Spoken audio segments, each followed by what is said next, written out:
After centuries of bondage, a vast multitude of people finally marched out of Egypt, embarking on a perilous journey through the wilderness. Instead of the direct route, God led them on a longer journey through the wilderness towards the Red Sea, avoiding potential battles. Moses, their leader, carried with him the bones of Joseph, fulfilling an ancient oath sworn by the Israelites to their ancestor.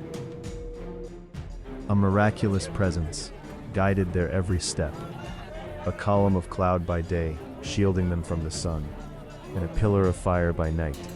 This awe-inspiring pillar never left their side, illuminating their path and leading them onward day and night. Then, God instructed Moses to have the people change course, to turn back and encamp by the sea, near Pi-hahiroth. This new position, between Migdol and the sea, seemed to intentionally trap them, with the wilderness closing them in. God explained his plan. Pharaoh would believe they were entangled, giving chase, allowing God to gain honor over him and his armies.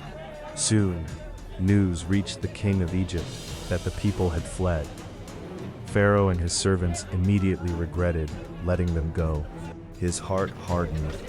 Pharaoh swiftly prepared his chariot and gathered his entire army, including 600 elite chariots. With Pharaoh himself leading the charge, the vast Egyptian force relentlessly pursued the Israelites, who had departed with confidence. The Egyptians caught up to the Israelites, finding them encamped by the sea, just as God had directed. As Pharaoh's army drew near, the Israelites looked up and saw their pursuers, and a wave of terror swept through them. They cried out in fear to Moses, lamenting, "Were there no graves in Egypt that you brought us here to die in the wilderness?" They accused him, saying it would have been better to remain slaves in Egypt than to face certain death by the sea. Moses, unwavering, told the people, "Do not be afraid. Stand still and witness the salvation God will work for you today. The Egyptians you see today, you will never see them again. God himself will fight for you. You need only be still." Then God spoke to Moses, instructing him to stop crying out and instead tell the Israelites to move forward.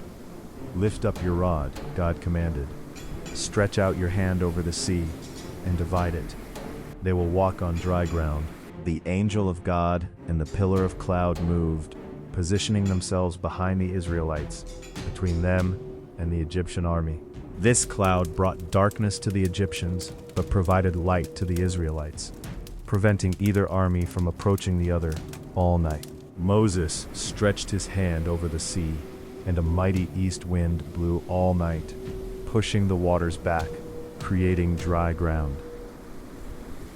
The waters parted, standing like towering walls on both sides, as the children of Israel began their descent into the sea on dry land. The Egyptians, including all of Pharaoh's horses, chariots and horsemen, boldly pursued them into the parted sea.